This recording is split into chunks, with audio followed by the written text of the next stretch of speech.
तो वेदांत है। हमने कल देखा था कि हिरण्यकश्यपु जो था वो कर रहा था कि अमर होने की अमर होने की कोशिश कर रहा था, इसलिए उसने तपस्या करना शुरू किया।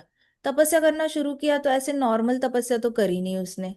ही वॉन्टेड टू बिकम अमर, तो उसने अघोरी तपस्या करना शुरू किया। उसका इंटेंशन ही गुस्से से शुरू हुआ था कि मुझे तो बहुत गुस्सा है विष्णु पे, विष्णु ने मेरे भाई को मारा है, तो मैं अमर इसलिए होना चाहता हूँ ताकि मैं उसको मार पाऊँ और मैं उसका सामना कर पाऊँ। उसने अगर मुझे 10 टाइम्स भी मारा तो भी मैं मरू ना, मैं फिर से जिंदा हूँ, उसके साथ फाइट करूँ जब तक वो नहीं मरता।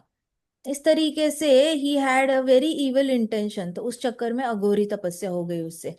अघोरी तपस्या विद रिवेंज, रिवेंज वाली इच्छा से हुई। तो उसकी वजह से क्या हुआ ना, उसके सर से बालों से बहुत अग्नि निकलने लगी, हीट हो गई, और सारे देवी देवता वगैरह जो एरोप्लेन से जा रहे थे चटके लगने लग गए, सब एंग्शियस हो गए। एंग्शियस हो गए, फिर तारे भी गिरने लग गए ऊपर से, प्लैनेट्स हो, तारे हो, सारे स्टार्स वगैरह सब गिरने लग गए, और पूरे आकाश में धुआं धुआं धुआं धुआं होने लग गया। ऐसे लग गया जैसे कि अरे ये तो मतलब प्रॉपर प्रलय आ गया है, इतना धुआं हो गया। फिर कई सारे माउंटेन्स जो थे वो ट्रेम्बल होने लग गए, माउंटेन्स ने अपनी जान देना, जान छोड़ना शुरू कर दी, तारों ने अपनी जान दे दी। उन्होंने, वो लोग टॉलरेट नहीं कर पाए कई सारे प्लैनेट्स। फिर जितने माउंटेन्स थे उनमें क्रैक्स आ गए। उसके बाद नदियां जो थी वो सूख गई, उबलने लग गई नदियां। तो नदियों से हैंडल नहीं हो रही है हीट। फिर उसके बाद माउंटेन्स को हैंडल नहीं हो रही थी, जो समंदर था वो समंदर खौलने लग गया। अब आइलैंड्स जो थे वो आइलैंड्स डूबने लग गए क्योंकि पानी का टेम्परेचर बढ़ गया, फिर आइलैंड्स खुद भी जलने लग गए। इस तरीके से जो हिरण्यकश्यपु था ना, उसने अपने हीट से बहुत ज्यादा नुकसान, दहशत मचा रखी थी, थ्रेट फैला रखा था।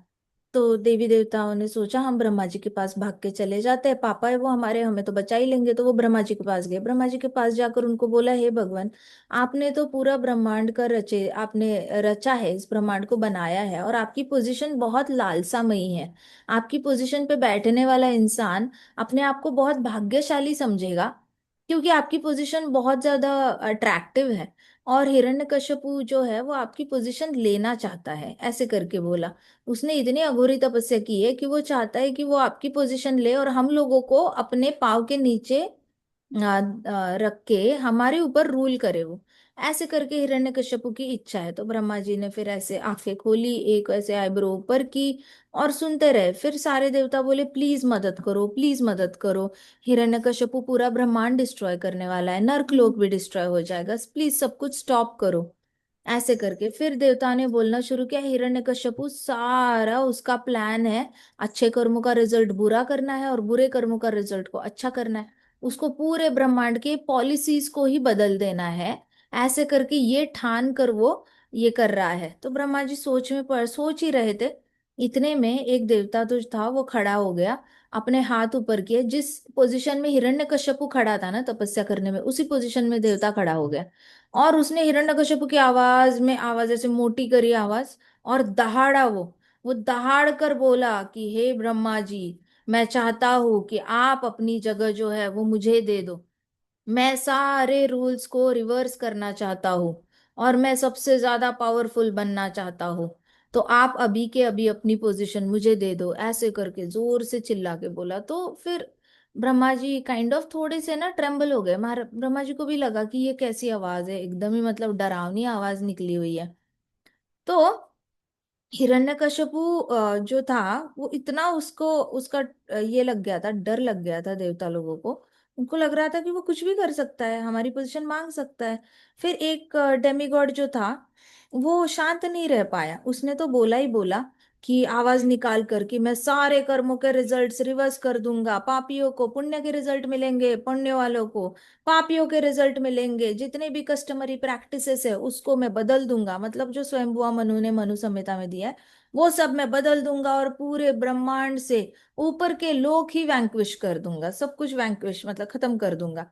ब्रह्मा जी बड़े शौक में आ गए। फिर दूसरा देवता था वो भी वैसे ही आया और उसने कहा कि हे भगवान, आपकी पोजीशन जो है वो भाग्यवान कहलाती है।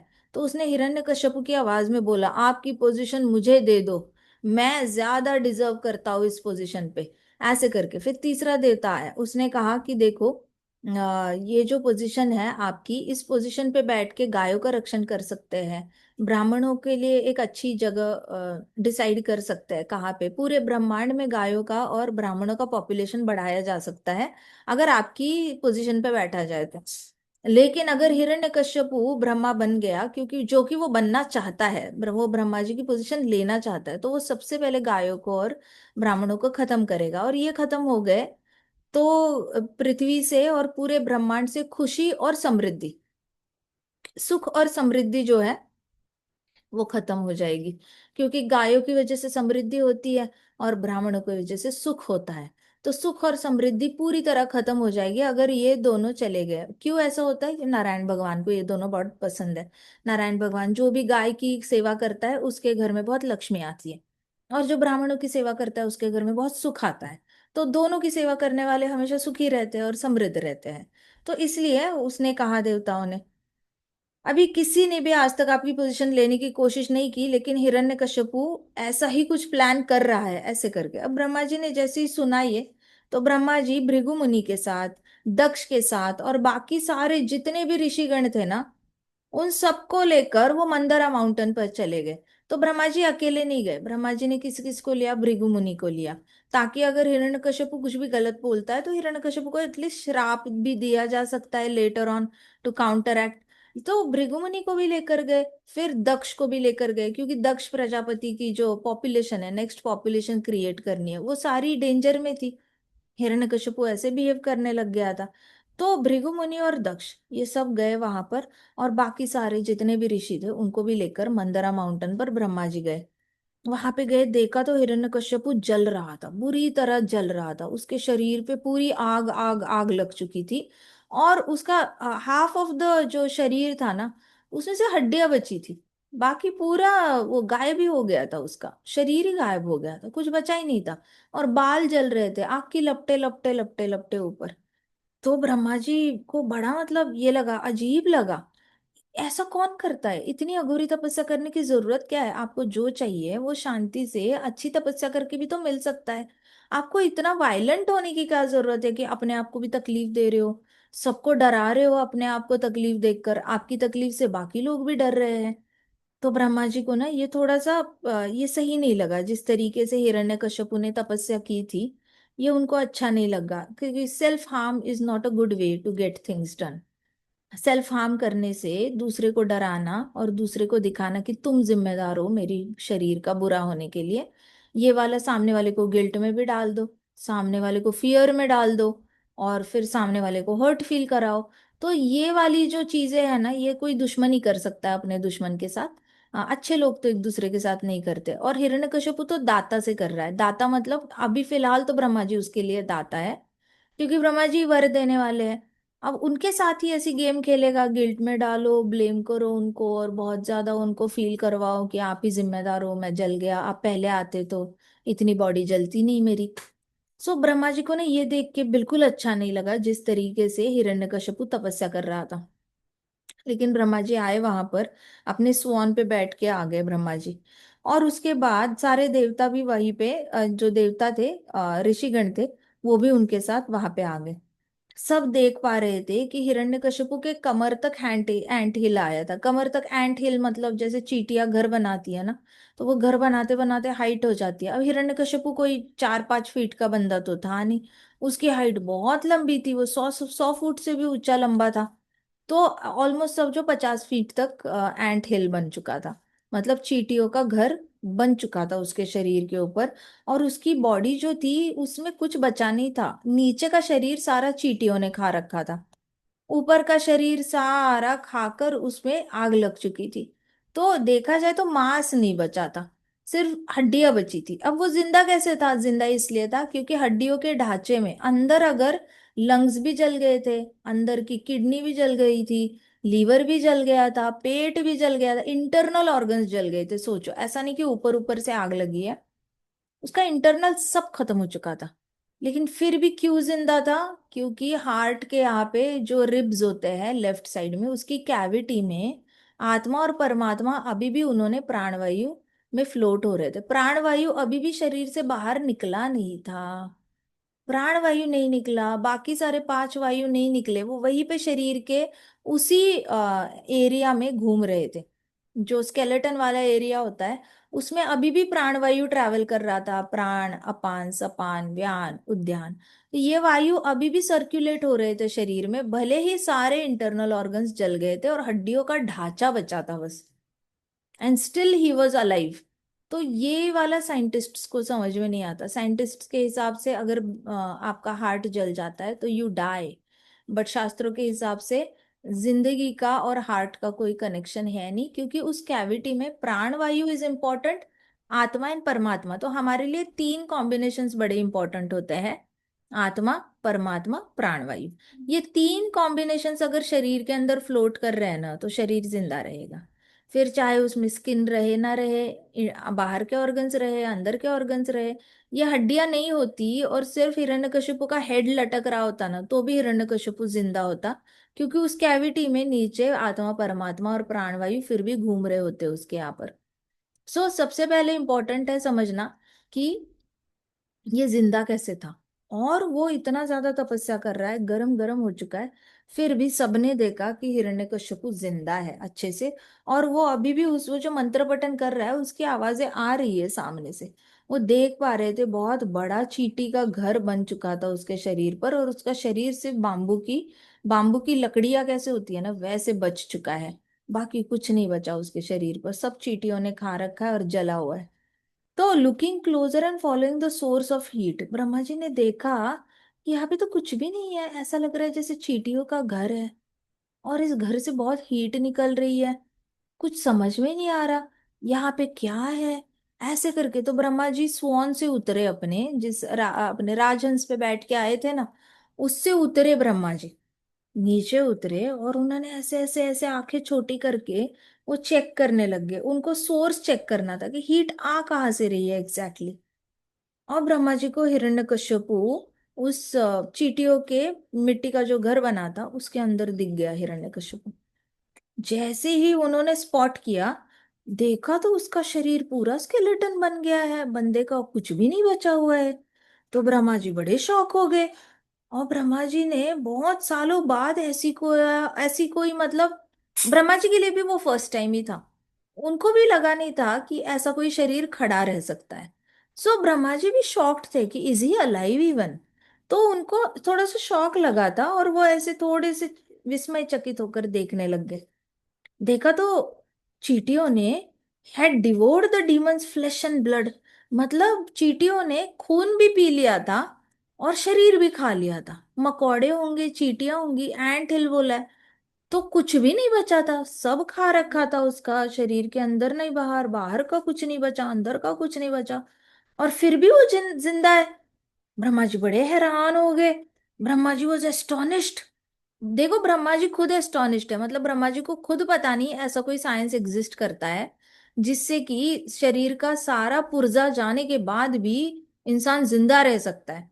ये ब्रह्मा जी को इस थॉट पे बिलीव ही नहीं हो रहा था, वो भरोसा ही नहीं कर पा रहे थे, तभी तो वो एस्टोनिश्ड थे। कृष्णा होते तो नहीं होता एस्टोनिश्ड, बट ब्रह्मा जी बड़े एस्टोनिश हो गए। और हिरण्यकश्यप की एक्स्ट्राऑर्डिनरी पावर ऐसे देखा और उनको लगा बंदे में बात तो है, बहुत ही खतरनाक तपस्वी है ये, सब कुछ जाने के बाद भी जिंदा है, मतलब इसमें कोई तो बात है, कुछ तो है इसके अंदर सिद्धि जिसकी वजह से ये अभी तक खड़ा है, इसका हड्डियों का ढांचा खड़ा है। तो ब्रह्मा जी बहुत ज्यादा इम्प्रेस हो गए उसकी तपस्या से, देखने के बाद बड़ा तब इम्प्रेस हो गए। और फिर उन्होंने स्माइल किया और डीमन को कहा कि, हिरण्यकश्यपु को ऐसे देखकर स्माइल किया और कहा कि ओ सन ऑफ कश्यप मुनि, मतलब हे कश्यप मुनि के पुत्र, उठ जाओ, प्लीज उठ जाओ, ऐसे बोला उठो। तो I am abased by your endurance, कहते कि तुम्हारी सहनशीलता को देखकर मैं बड़ा ज्यादा अमेज हो चुका हूं, मतलब मैं बहुत इंप्रेस हो चुका हूं तुम्हारी सहनशीलता को देखकर। इतना ज्यादा कीड़ों ने तुम्हें खा रखा है, तुम्हारे शरीर के ऊपर सारी वर्म्स खेल रही है, वर्म्स मतलब ऐसे जो ऐसे ऐसे जाती है ना, कैटरपिलर टाइप ऐसे ऐसे वर्म्स होती है। तो ये सारी वर्म्स जो है वो तुम्हारे शरीर पे खेल रही है, कीड़ों ने तुम्हें काट खाया है, चींटियों ने तुम्हारे ऊपर खून का एक तिनका नहीं रखा है, और फिर भी तुम ये सब कुछ सहकर खड़े हो, और तुम्हारे अंदर you are keeping your air, life air circulating with in your bones. इतना सब कुछ सहने के बाद भी तुमने प्राणवायु अपने बोन्स में सर्कुलेट करता हुआ रखा है। देखो इस सेंटेंस में पावर देखो क्या है, आप नोट करो कि what Brahma ji saying. You are keeping your life air circulating with in your bones. You are keeping, you are keeping का मतलब क्या है? आत्मा के पास शक्ति होती है जिंदा रहने की। ऐसा मैंडेटरी नहीं होता कि आपको मरना ही होता है जब टाइम आ जाता है। तो you can have various methods to stay in the body with different different mantra also। हरे कृष्णा महामंत्र में इतनी ज्यादा शक्ति है कि आपके पास इच्छा मृत्यु आ जाती है। इच्छा मृत्यु एज इन आप डिसाइड कर पाते हो कि क्या मुझे अभी जाना है या मुझे रुक के जाना है, क्या मुझे 2-3 महीने रुक के जाना है, 2-3 साल रुक के जाना है, या मुझे अभी जाना है, कृष्णा मैं तुम्हारे बिना रह नहीं सकता। तो वैष्णव जब जाता है, तो वैष्णव इसलिए नहीं जाता क्योंकि वो बॉडी से परेशान हुआ है, वो इसलिए जाता है क्योंकि उसको कृष्ण बलराम जी राधा रानी से सेपरेशन सहा नहीं जाता, तब वैष्णव जाता है। हरि नाम में इतनी शक्ति है कि हमारे अंदर, हमारी बॉडी में प्राण वायु सर्कुलेट करने का हमारे अंदर काबिलियत है। हम चूज कर सकते हैं, इसलिए इंडिया में इच्छा मृत्यु को परमिशन नहीं दी जाती, क्योंकि इंडिया में वैदिक कॉन्सेप्ट ही कहता है कि अगर आपका शरीर वेजिटेबल भी हो गया, सब्जी जैसे पड़ गया नीचे, और उस शरीर से आप बात नहीं कर सकते, आंखें भी मीच कर बात नहीं कर सकते, आप बस लेटे हो, एंड आपको कॉन्शियसनेस है लेकिन आपकी धड़कनें बंद नहीं हुई है और सांस अभी भी चल रही है, तो उस व्यक्ति को भी जिंदा समझना चाहिए, और हॉस्पिटल वालों ने इंजेक्शन देकर मारना नहीं चाहिए उसको। तो इंडिया में इस चीज का डेप्थ में सबको पता है कि आत्मा डिसाइड करती है रहना है या नहीं रहना। कभी कभी रिश्तेदार खुद आके पेशेंट को बोलते हैं हॉस्पिटल में, क्यों रह रहे हो तुम बॉडी में, चले जाओ ना, इतने दिनों से तुम लेटे हो, सालों सालों से लेटे हुए हो, चले जाओ, क्या तुम्हारा क्या बचा हुआ है बताओ। तुम्हारे बेटे की शादी हमने करा दी, तुम्हारी बेटी की शादी हमने करा दी, बेटे को नौकरी लग गई है, तुम्हारा क्या बचा हुआ है, कौन सी इच्छा बची हुई है जो तुम शरीर छोड़ के नहीं जा रहे हो, तुम चले जाओ। ऐसे कभी कभी रिश्तेदार अपनी फैमिलीज को जाके बोलते हैं, जो वेजिटेबल की तरह, सब्जी की तरह पड़े हुए रहते हैं ऐसे हॉस्पिटल्स में। तो कहने का मतलब ये है कि हमारे अंदर पावर होती है चूज करने की, to be in this body और नॉट। इसलिए किसी की मृत्यु होती है ना तो रोना नहीं चाहिए, क्योंकि उसने खुद डिसीजन लिया होता है कि मेरे को जाना है, I want to give up, मेरे को रहना ही नहीं, मुझे ठीक भी नहीं होना है, और मुझे कोई इंटरेस्ट नहीं है हॉस्पिटल की प्रोसेस से जाने में, ढेर सारे इंजेक्शन्स लेने में, कड़वी कड़वी दवाइयाँ लेने में, सालों साल ऐसे ही लेटने में। तो कहीं ना कहीं आपकी खुद की भी इच्छा होती है शरीर छोड़ने की। इसलिए मरे हुए जो लोग होते हैं ना या मरते हैं, उनके अंदर कहीं ना कहीं एक छोटी सी इच्छा होती है कि मैं निकलूं यहाँ से और कहीं नई बॉडी में चला जाऊं, क्योंकि ये बॉडी मुझे इतनी पसंद नहीं आती। जो ऐसे लंबे समय तक खींच के मरते हैं ना, उनके लिए तो बिल्कुल भी नहीं रोना चाहिए, बिकॉज उन्होंने खुद ही, उनका इच्छा हो गया होता है जाने का। और जो लोग मर ही नहीं रहे, पैरालिटिक अटैक हुआ है, 11 साल हो गए, 15 साल हो गए, एक लेफ्ट साइड की बॉडी चली गई है, राइट साइड की बॉडी अभी भी ठीक है, वो लोगों को बहुत ज्यादा ये हिरण्यकशिपु जैसी विल पावर होती है उनकी कि मुझे रहना है, मेरे पास होप है, मैं एक दिन ठीक हो जाऊंगा, मैं ठीक हो जाऊंगा, तो वो लोग खुद ही अपनी लाइफ एयर को सर्कुलेट कराते हैं बॉडी में अपनी इच्छा से। तो इसलिए भगवान कहते हैं कि जो भी हरिनाम लेता है उसको लाइफ एयर सर्कुलेट करने की ये सिद्धि प्राप्त हो जाती है। और जो हरि नाम नहीं लेता, वो कहीं ना कहीं हार के खुद ही कहता है कि मुझे लाइफ एयर सर्कुलेट करनी ही नहीं है, मुझे चले जाना है। अब हिरण्यकश्यपु था, वो बहुत पैशन से रजोगुण में आकर तपस्या कर रहा था, तमोगुणी तपस्या कर रहा था। तो हिरण्यकश्यपु के अंदर जो सूड की भावना थी वो इतनी स्ट्रांग थी कि उसने डिसाइड कर रखा था कि मैं बदला लिए बिना जाऊंगा ही नहीं। तो उसके उसने खुद ही लाइफ एयर सर्कुलेट करके रखी थी अपने बॉडी में, और उसने बहुत सहा। मतलब हमारे शरीर को एक मच्छर काटे तो हमसे हैंडल नहीं होता, और इसको तो हमें अगर सोचो 10 मच्छर एट ए टाइम काटे तो हम लोग हर जगह खुजली करते ही रह जाएंगे, और हम भाग के गार्डन से घर में आ जाएंगे कि नहीं नहीं हैंडल नहीं होता, इतने मच्छर काट रहे। लेकिन हिरण्यकश्यपु का पूरा शरीर खा गई चींटियां और वो बंदा सह गया।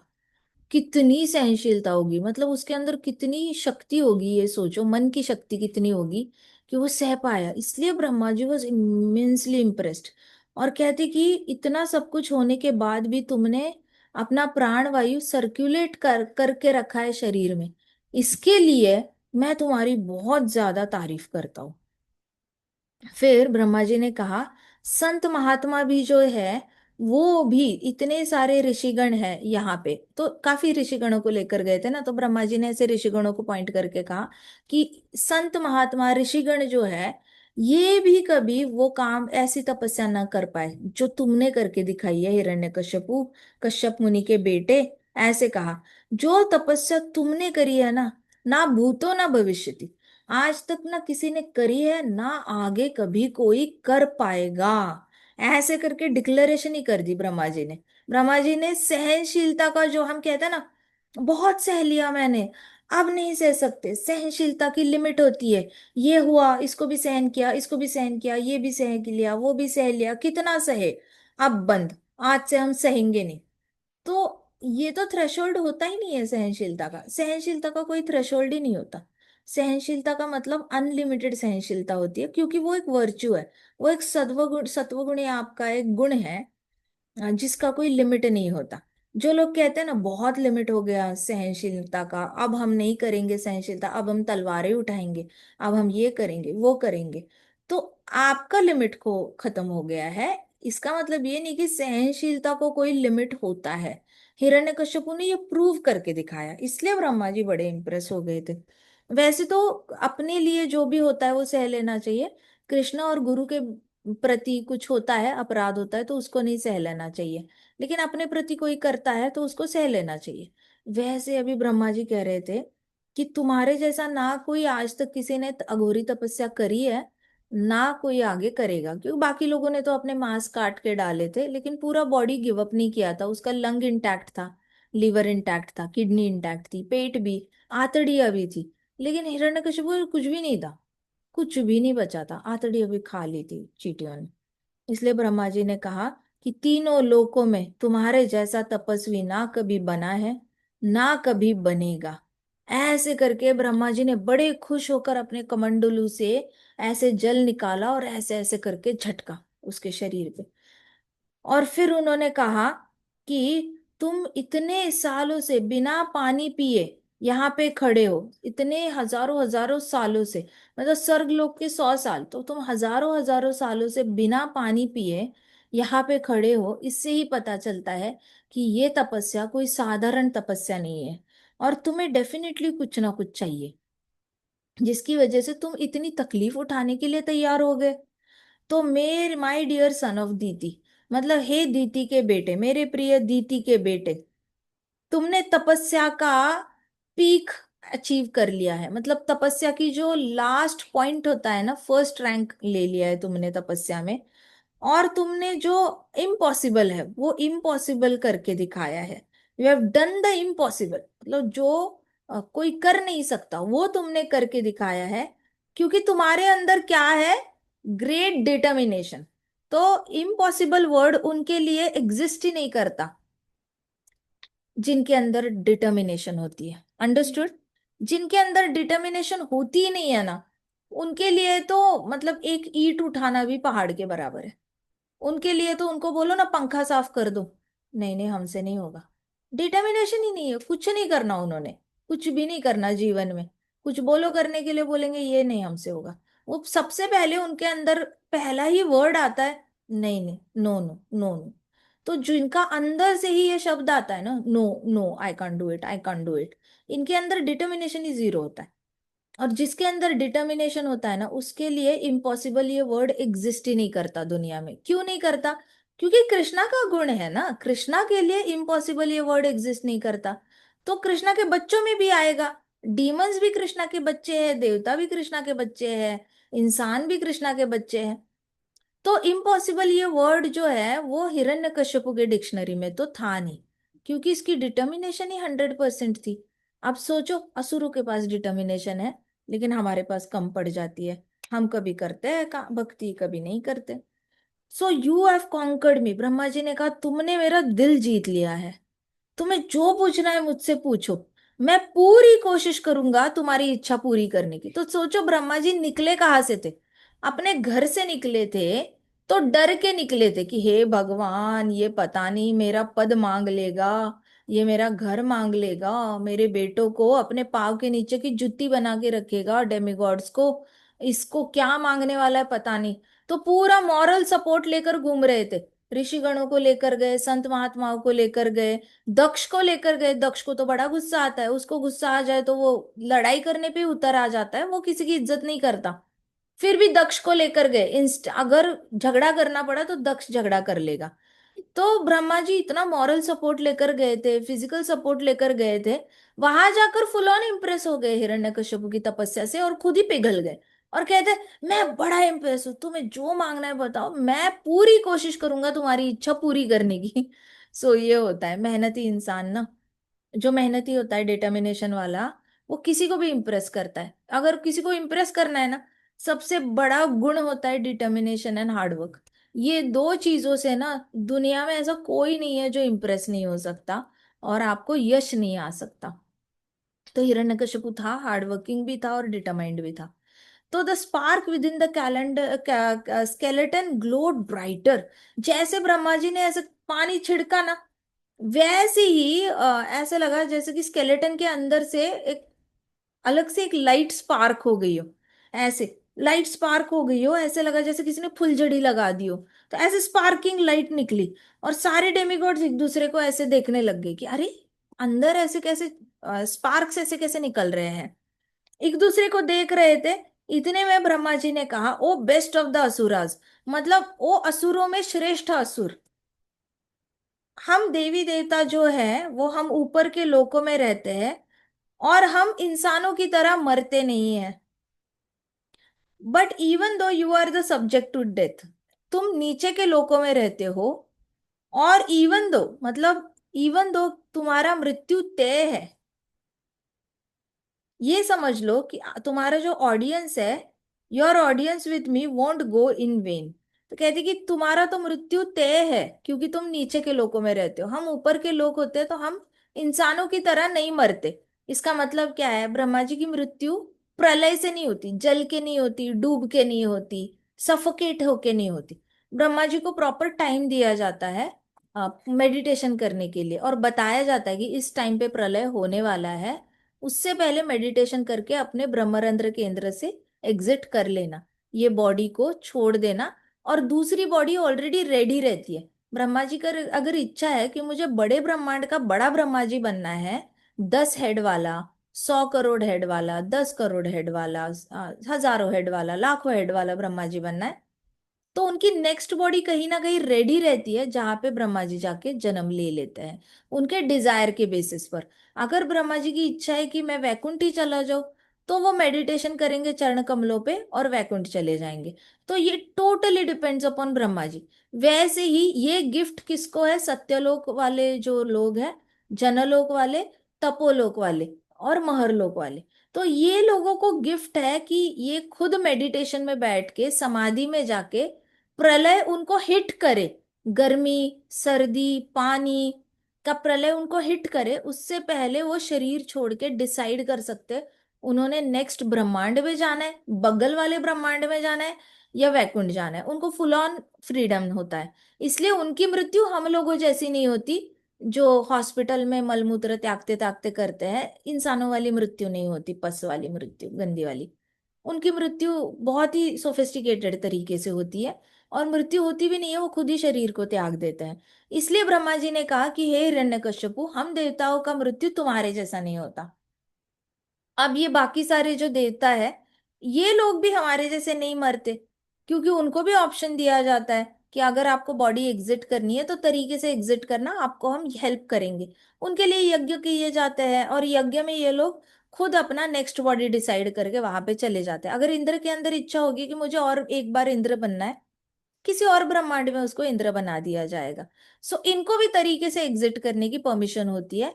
लेकिन अप्सरा, गंधर्व हो गए, किन्नर हो गए, ये लोग हमारे जैसे ही मरेंगे।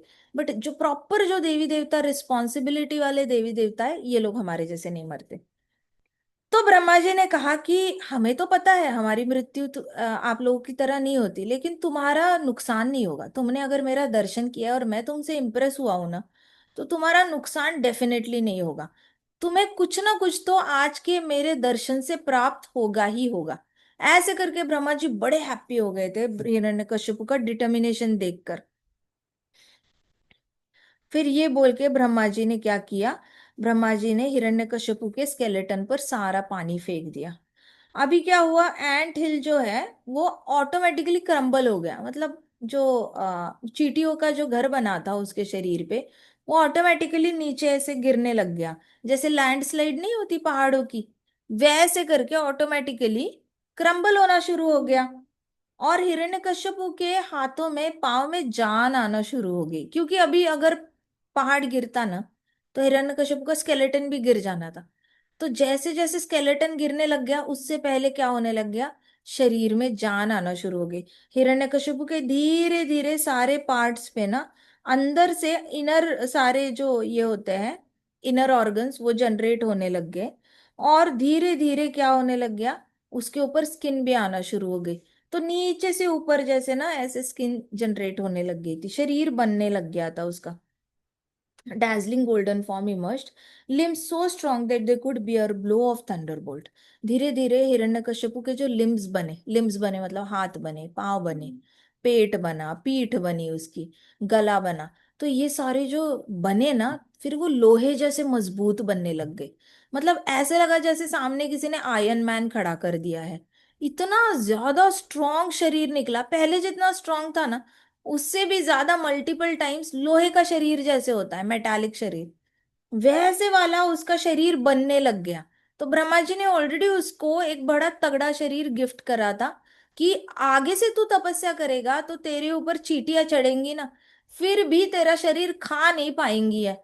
इस तरीके से मेटालिक पूरी स्ट्रेंथ वाला, मेटल टाइप वाला स्ट्रेंथ वाला शरीर उसका जनरेट होने लग गया। और उस पे अगर इंद्र देवता की बिजली भी गिरी ना, इंद्र देवता ने बिजली भी गिराई, तो भी तेरा शरीर जो है वो जलेगा नहीं। ऐसे करके ब्रह्मा जी सुपर इम्प्रेस हो गए थे, और उन्होंने तो अपने कमंडलू से पानी छिड़क के उसको बहुत ही औसम शरीर दे दिया। तो हिरण्यकश्यपु जो था, वो एक यंग मैन में कन्वर्ट हुआ। मतलब अभी तो वो इतना सुंदर दिखने लग गया, पहले जितना सुंदर नहीं था। वो यंग मैन में और भी एकदम जवान हो गया। पहले तो काफी बड़ा लगता था, लेकिन अभी तो एकदम जवान लगने लग गया, लड़का लगने लग गया। और सारे देवी देवता ने देखा ये ब्रह्मा जी ने क्या किया। मतलब प्रॉब्लम कम करने के लिए बुलाया था आपको, आपने प्रॉब्लम बढ़ा दी। तो देवता लोग सारे वहीं पे चक्कर आके गिर गए। जिस तरीके से हिरण्यकश्यप का शरीर उन्होंने एक्सपांड होते हुए दिखा ना, मतलब एंट हिल से निकला तो निकला, पहली वाली जो साइज थी ना, उससे कई कई गुना ज्यादा उसकी साइज निकली बाहर। तो उसकी साइज को देख के देवता लोग बड़े टेंशन में आ गए, और वो पैनिक होके चक्कर आके गिर गए वहां पे। ब्रह्मा जी भी देखते रह गए, इतने शौक थे, फेंटेड इन शॉक। तो नारद मुनि जी ने युधिष्ठिर महाराज को बताया कि कैसे हिरण्यकश्यपु अपने शरीर को देखकर, ऐसे ऐसे अपने शरीर को, हाथ को, पाव को देख के ही वॉज इलेटेड। इलेटेड मतलब उसकी खुशी आसमान में ये नहीं हो रही थी, कलेक्ट नहीं हो रही थी। इतना ज्यादा वो खुश हो गया था कि वो अपने शरीर को देख ही रहा था, देखता ही रह गया। वाह व्हाट अ बॉडी, वो कितनी अच्छी स्ट्रांग बॉडी मिली है मुझे। तो हिरण्यकश्यप बड़ा खुश होकर किसको देखने लग गया, फिर ब्रह्मा जी को देखकर लगा कि ब्रह्मा जी ने सच में मतलब इतनी तपस्या करी है उनके लिए। ब्रह्मा जी ने मतलब भर भर के दिया है, भर भर के जो मांगा नहीं वो दिया है। तो हिरण्यकश्यप इमीजिएटली पांव पे गिर गया ब्रह्मा जी के, पाँव पे गिर गया, दंडवत किया उसने। और वो बहुत ज्यादा ऋणी फील कर रहा था। फिर वो उठा, ब्रह्मा जी को वापस देखा, हाथ जोड़े उन्होंने, और his body was trembling, his eyes was filled with tears. मतलब हाथ जोड़ के वो ऐसे थर थर थर थर कांप रहा था, उसकी आंखों से आंसू निकल रहे थे, उसको भरोसा ही नहीं हो रहा था। इतना अच्छा शरीर मिलेगा, इतनी लंबी हाइट, इतना चौड़ा शरीर, और वो भी एकदम मेटालिक मेटालिक, कुछ कर ही नहीं सकते इस शरीर का। तो वो बहुत ज्यादा आंखों में आंसू आ गए, खुशी के आंसू थे उसके। उसने हाथ जोड़े और उसका गला ऐसे कांप रहा था बोलते हुए। उसने बोला, मैं दंडवत प्रणाम करता हूँ आपको, हे भगवान, आप पूरे ब्रह्मांड के भगवान हो। आप आते हो, आप ही इस ब्रह्मांड को बनाते हो, आप ही ब्रह्मांड को मेंटेन करते हो, और आप ही इस ब्रह्मांड को खत्म करते हो। तो कर लो बात, इसकी बुद्धि देखो कहाँ है हिरण्यकश्यप की। ज्ञान योगी, सो कॉल्ड ज्ञान योगी। आज कोई कह रहा था मुझे ज्ञान योगी था, तो उन्होंने कहा, शिव, शिव सब कुछ है। शिव जो है वो सृष्टि बनाते हैं, शिव ही है जो सृष्टि को चलाते हैं, और शिव ही है क्योंकि वो बनाते हैं, क्योंकि वो चलाते हैं, इसलिए शिव है जो सृष्टि को खत्म करने की शक्ति रखते हैं। अगर वो बनाते नहीं तो वो खत्म करने का भी उनके पास फॉर्मूला नहीं होता। And I was like, very good ज्ञान योगी, वेरी गुड। तो ज्ञान योगी जो होते हैं ना, इनके फंडे हिले डुले रहते हैं, लेकिन बड़े कॉन्फिडेंस से बोलते हैं। तो हिरण्यकशिपु ने ऐसे ही बोला। हिरण्यकशिपु तो हमने ऑलरेडी कंक्लूड कर रखा है, वो जेन्युइनली ज्ञान योगी है। वो सिर्फ पढ़ता है, गलत गलत भी पढ़ता है, गलत मिसअंडरस्टैंडिंग्स निकलता है, और जो बोलता है वो फॉलो नहीं करता। बातें बड़ी बड़ी करता है, लेकिन एक्चुअल में ऑन ग्राउंड करता कुछ नहीं है। तो हिरण्यकशिपु प्योर ज्ञान योगी है। और वो कह रहा है कि ब्रह्मा जी क्रिएटर है, ब्रह्मा जी डिस्ट्रॉयर है, और ब्रह्मा जी मेंटेनर है। यही कई सारे लोग जो है शिवाइट्स जो है शिव जी के बारे में सोचते हैं। लेकिन हम नारद मुनि जी पे भरोसा करते हैं। नारद मुनि जी कहते हैं विष्णु भगवान ही सब कुछ बनाते हैं और क्रिएट करते हैं। फिर भागवतम के पहले दो स्कंद चिल्ला चिल्ला के हमें प्रूफ देते हैं कि कैसे कृष्ण भगवान ब्रह्मांड को बनाते हैं, मेंटेन करते हैं, और फिर डिस्ट्रॉय करने की इंस्ट्रक्शन देते हैं। फिर एक बार पार्वती माता ने शिव जी को पूछा था।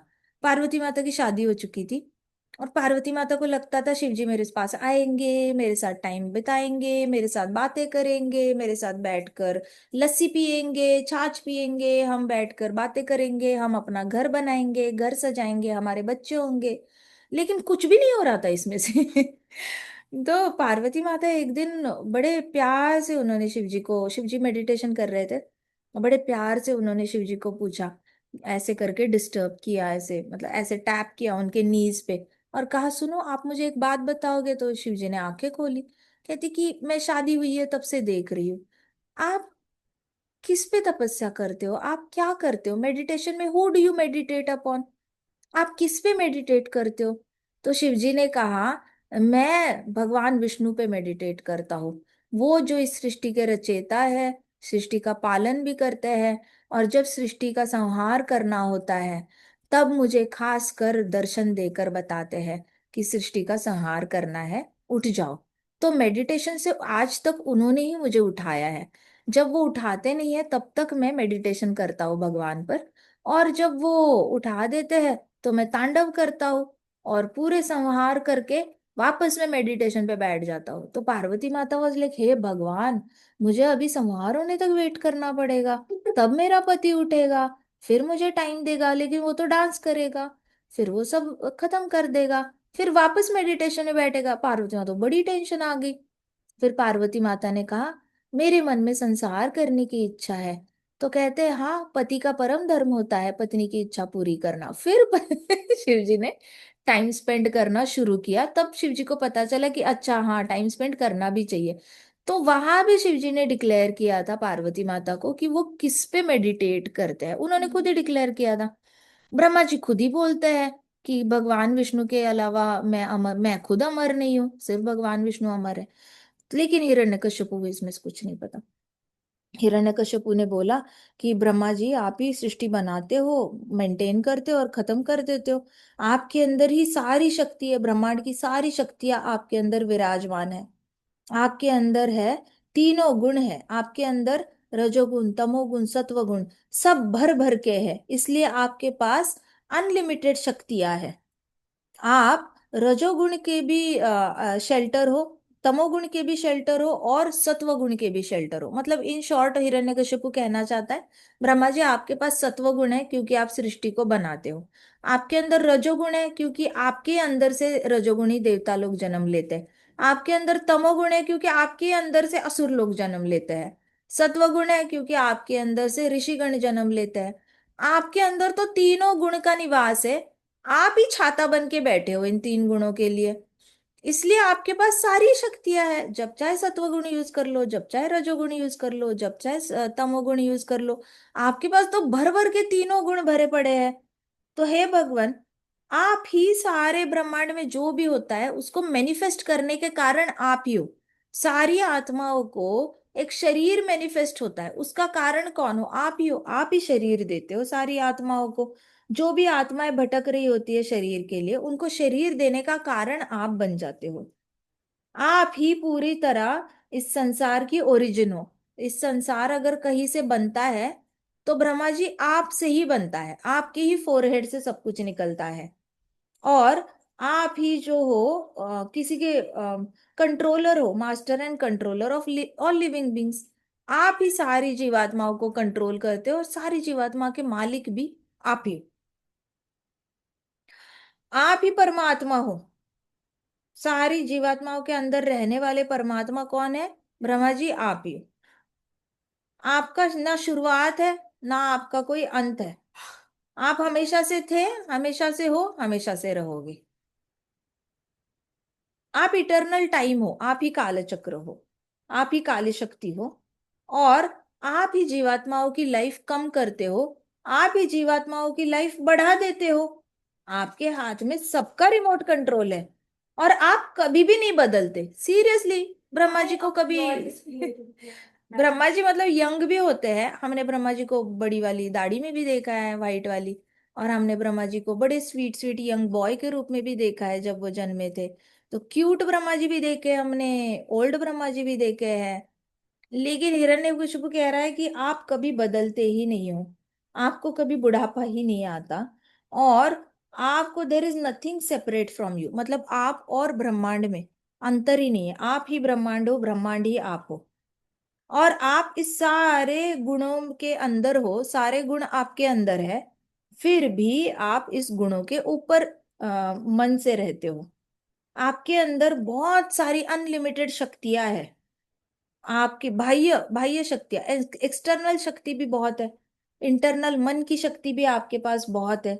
और आप ही हो जिसके पास मार्जिनल पोटेंसी भी है, मतलब तटस्थ शक्तियां भी आपके पास ही है। ये पता नहीं कहाँ से पढ़ाई करके आया हिरण्यकशिपु, कौन सी यूनिवर्सिटी उसको ये पढ़ा रही है, भगवान जाने। तो हिरण्यकशिपु सारी ऐसी बातें करने लग गया, तो डेमिगॉड सब एक दूसरे को देखने लग गए, क्योंकि डेमिगॉड्स ये सब कुछ, डेमिगॉड्स यही प्रार्थना करते हैं। बट गार्बोदाक्षय विष्णु को जाकर करते हैं। वहां पे जो मिल्क ओशन है, वहां पे विष्णु भगवान लेटे हुए हैं। वहां पे जाके देवी देवता यही प्रेयर विष्णु भगवान को बोल रहे होते हैं। अब हिरण्यकशिपु ये प्रेयर ब्रह्मा जी को बोल रहा है, तो सारे डेमिगॉड्स एक दूसरे को देखने लग गए। और zzz ऐसे आवाज आने लग गई। उनको लगने लग गया कि हिरण्यकशिपु जो बोल रहा है, ये सारी बातें तो भगवान विष्णु को अप्लाई करती है, उनके खुद के स्वामी को अप्लाई करती है। Hiranyakashipu thought carefully considering how he could get the benediction. तो हिरण्यकशिपु ने तो थोड़ा सा ऐसे कनिंगनेस से, मतलब होता है ना, कुछ बच्चे नहीं होते ऐसे बच्चे, या कुछ लोग भी होते हैं, वो तारीफ ही इसलिए करते हैं ताकि, बटरिंग इसलिए करते हैं ताकि उनको जो चाहिए मिल जाए। तो हिरण्यकशिपु ने ना ऐसे आंखों के कोने से ऐसे देखा, कनिंगली देखा, ऐसे देखकर कि इम्प्रेस हुए है क्या, क्योंकि जैसे ही देवी देवता ने आपस में ना कान में बोलना शुरू कर दिया कि ये तो विष्णु भगवान के बारे में है, ये क्या बोल रहा है, विष्णु भगवान की बातें ब्रह्मा जी को बोल रहा है, ऐसे कैसे बोल रहा है, ऐसे करके कानों में बोलना शुरू किया। तो हिरण्यकशिपु ने ना ऐसे शक शक की नजर से ब्रह्मा जी को देखा। क्या ब्रह्मा जी इंप्रेस हुए हैं क्या, जो मांगूंगा देंगे देंगे क्या? मैंने तो बड़ा अपना वोकैबलरी यूज की है, मैंने तो बड़ा अपना सारा अच्छे अच्छे वर्ड्स यूज किए हैं। ऐसे करके ना वो शक की नजर से, उसने ऐसे कनिंग नजर से ब्रह्मा जी को देखा कि क्या इतना बोलने पर ब्रह्मा जी मुझे जो चाहिए वो देंगे, क्या वो इम्प्रेस्ड है? तो एक्चुअली हिरण्यकशिपु सब झूठ बोल रहा था। सब झूठ बोल रहा था ब्रह्मा जी के बारे में, वो जेन्युइन तारीफ कर ही नहीं रहा था। It comes under flattery. इसलिए उस दिन मुझे कोई पूछ रहा था ना कि दोस्त बनाने के लिए तारीफ करनी चाहिए क्या, तो मैंने बोला दोस्त करने के लिए तारीफ करने की जरूरत नहीं है। अगर जेन्युइनली दोस्त के अंदर, जिसको दोस्त बनाना चाहते हो, उसके अंदर जेन्युइनली कुछ अच्छा गुण होगा, तो वो पॉइंट आउट करो कि मुझे तुम्हारा हैंड राइटिंग बहुत अच्छा लगता है, या जिस तरीके से तुम लोगों की मदद करते हो वो बहुत अच्छा लगता है, जिस तरीके से तुम टाइम पे कॉलेज आते हो मुझे वो बहुत अच्छा लगता है, और तुम डरते नहीं हो गाड़ी चलाने से वो मुझे बहुत अच्छा लगता है। ऐसे करके जो जेन्युइन चीज है उसकी तारीफ करो, फ्लैटरी नहीं करनी है। हिरण्यकश्यपु झूठ बोल रहा था, आउट एंड आउट झूठ बोल रहा था, और उसको भी पता था वो झूठ बोल रहा है। वो सिर्फ देवताओं की जो प्रेयर्स है ना, जो सिलेबस में पढ़ी है कि देवता लोग विष्णु भगवान के पास जाकर ये बोलते हैं, उसने वो रट्टा मारा था। और वो सेम रट्टा ब्रह्मा जी को बोल रहा था विदाउट नोइंग हेड और टेल। मतलब उसको कुछ नहीं पता सच्चाई क्या है, सच क्या है, झूठ क्या है। उसको कोई लेना देना नहीं है ब्रह्मा जी पूर्ण पुरुषोत्तम भगवान है या नहीं है। उसको इतना पता है कि इस प्रेयर से डेमिगॉड्स विष्णु भगवान को प्रसन्न करते हैं, तो मैं सेम प्रेयर्स बोलूंगा जिससे कि ब्रह्मा जी प्रसन्न हो जाएंगे। पता नहीं, I don't know. So human beings couldn't B. तो हिरण्यकश्यपु को लगा ब्रह्मा जी इंप्रेस तो हुए होंगे, मैंने बहुत अच्छे वर्ड्स यूज किए हैं। तो हिरण्यकश्यपु ने कहा हे भगवान, ब्रह्मा जी को कहा हे मेरे भगवान, आप बेस्ट गिवर हो, मतलब आप सब कुछ देने वाले हो। आप देने में बहुत सुख प्राप्त करते हो, और आपको बेनिडिक्शन देना, बेनिडिक्शन देना मतलब आपको वर देना बहुत अच्छा लगता है। देखो पहले से ही फ्यूचर पेसिंग कर रहा है मतलब मम्मा, आपको हलवा बनाना बहुत अच्छा लगता है, मैं जानता हूँ, और मुझे पता है आज शाम को 7 बजे आप मुझे हलवा बना के दोगे वैसे वाला टेक्निक हिरण्यकशिपु यूज कर रहा है। हिरण्यकशिपु कह रहा है आप बेस्ट गिवर ऑफ बेनिडिक्शन हो, आप वर देने में बेस्ट हो, इसलिए कृपा करके मैं कभी भी ना मरूं, ऐसा वर आप मुझे दे दो। अब ऐसा वर मांगा, कहता कि मैं कभी भी नहीं मरना चाहिए, ऐसा वर दे दो। तो ब्रह्मा जी ने कहा कि ये वर थोड़ा सा मुश्किल है। तो उसने कहा मैं कभी भी ना मरूं, ना अंदर मरूं ना बाहर मरूं, मुझे कभी घर में कोई ना मारे, ना घर के अंदर मारे ना घर के बाहर मरे, मुझे कोई जीवात्मा ने नहीं मारना चाहिए। मतलब तटस्थ शक्ति जो है, तटस्थ शक्तियों में सारे ही क्षत्रिय वैश्य शूद्र ब्राह्मण आ जाते हैं। तो मुझे जिंदा कोई प्राणी ना मारे, ना ही कोई नॉन लिविंग, मतलब जिसके अंदर आत्मा नहीं है वो मुझे मारे। सपोज ऐसा कोई आत्मा नहीं है, ऐसा कोई पत्थर है, उस पत्थर का कोई देवी देवता अपॉइंट ही नहीं हुआ है, और ना उस पत्थर के अंदर आत्मा है। तो गलती से मैं अगर रथ से जा रहा हूं तो मेरे ऊपर वो पत्थर गिर के मैं ना मरूं, एक्सीडेंट भी ना हो मेरा। तो इस तरीके से जो जिंदा चीज है, जिंदा चीज से भी मैं ना मरूं, और जो जिंदा नहीं है मर्त्य चीज है, मर्त्य चीज से भी ना मरूं। मर्त्य में कौन आते हैं, भूत पिशाच और ये भी आते हैं। तो ये भूत है, पिशाच है, डायन होती है, ये सारे लोग भी मुझे ना मारे, जिनके पास शरीर नहीं है और जिनके जो लिविंग ऐसे दिखते नहीं है, ये लोग भी ना मुझे मारे। उसके बाद मुझे दिन में ना कोई मारे, ना कोई मुझे रात को मारे। मुझे जमीन पे भी किसी ने नहीं मारना चाहिए, ना मुझे आकाश में किसी ने मारना चाहिए। मुझे ऐसा वर दो कि आपके परे, any I will not be killed by any being beyond even you. मतलब आपसे भी कोई अगर शक्तिशाली है तो वो भी ना मुझे मार पाए, मुझे ऐसा वर दो। ना वो मुझे किसी शस्त्र से मार पाए, ना मुझे इंसान मार पाए, ना मुझे कोई पशु मार पाए। ऐसे करके उसने ब्रह्मा जी के साथ नेगोशिएट कर ली डील। पहले तो बोल रहा था मुझे मरना ही नहीं है, तो ब्रह्मा जी ने उसको सिंसियरली बोला कि कुछ और मांग लो। फिर उसने बोला कि मुझे ऐसी मृत्यु नहीं चाहिए, वैसी नहीं चाहिए, ऐसी नहीं चाहिए, वैसी नहीं चाहिए। अब उसको क्या लगा अपनी लिमिटेड बुद्धि से कि उसने सब कुछ कवर अप कर लिया, ब्रह्मांड का सारे परम्यूटेशन कॉम्बिनेशन कर लिए। उसको क्या पता था भगवान उससे ज्यादा इंटेलिजेंट है। अभी देवी देवता सब एक दूसरे को देखने लग गए और ब्रह्मा जी को देखने लग गए। उनको भरोसा ही नहीं हो रहा था कि ब्रह्मा जी इतने ज्यादा असुर से इंप्रेस कैसे हो सकते हैं और हाँ में हाँ कैसे मिला सकते हैं। ब्रह्मा जी हाँ में हाँ मिलाए जा रहे हैं, हाँ ठीक है, हाँ ठीक है, जिंदा ना मारे, हाँ ठीक है, मृत्यु ना मारे, हाँ ठीक है, रात को ना मरे, हाँ ठीक है, दिन में ना मरू, ठीक है, अंदर ना मरू, ठीक है, बाहर ना मरू, ठीक है, शाह ऐसे करके मतलब जो भी बोला जा रहा है, इंसान ना मारे, हाँ ठीक है, एनिमल ना मारे, हाँ ठीक है, कोई मुझे वेपन से ना मारे, हाँ ठीक है। हर चीज को ब्रह्मा जी नॉड किए जा रहे, नॉड किए जा रहे, तो देवी देवताओं का ना भरोसा ही उठ गया ब्रह्मा जी से। उनको लग गया हम हेल्प मांगने आए थे, लेकिन ब्रह्मा जी ने तो ओवर एंड अबाव मांगा है, उससे भी ज्यादा हर चीज देते जा रहे, देते जा रहे। फिर हिरण्यकश्यपु ने बोला, grant me further that I won't be killed by any demigod also.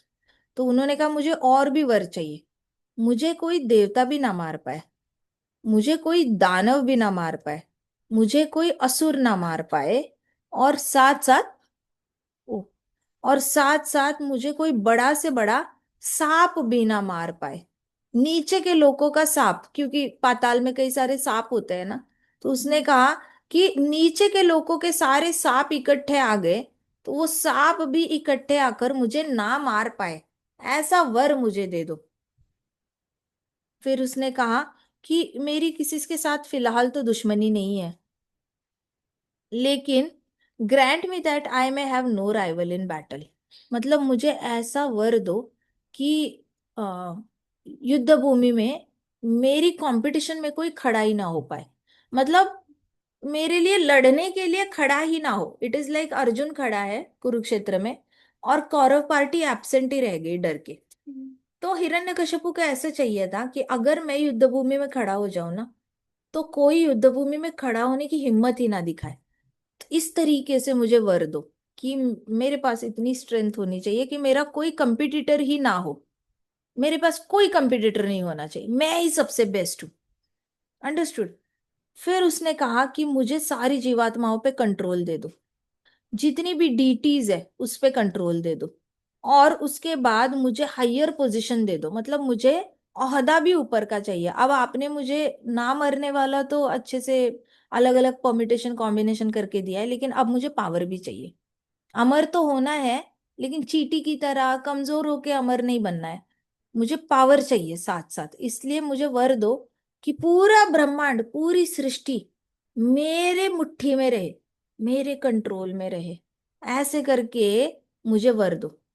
फिर उसने कहा, फर्दर माय लॉर्ड, हे भगवान, मुझे सारी वो मिस्टिक पावर्स दे दो। मिस्टिक पावर्स मतलब सारी सिद्धियां, ब्रह्मांड में जितनी सिद्धि एग्जिस्ट करती है, जितनी भी बृहस्पति को पता है और शुक्राचार्य को पता है, ये दोनों को कंबाइंड जितनी सिद्धियां पता है ना, वो सारी सिद्धियां मेरे पास होनी चाहिए। ऐसे करके ऐसी वाली पावर दे दो, सिद्धि भी दे दो, ओहदा भी दे दो, और अमरत्व भी दे दो। तो मतलब क्या छोड़ा उसने? कुछ भी नहीं छोड़ा। प्रैक्टिकली ही सेइंग मुझे भगवान बनना है, कि भगवान के पास सारी सिद्धियां होती है, सारी पावर होती है, और भगवान मरते नहीं है।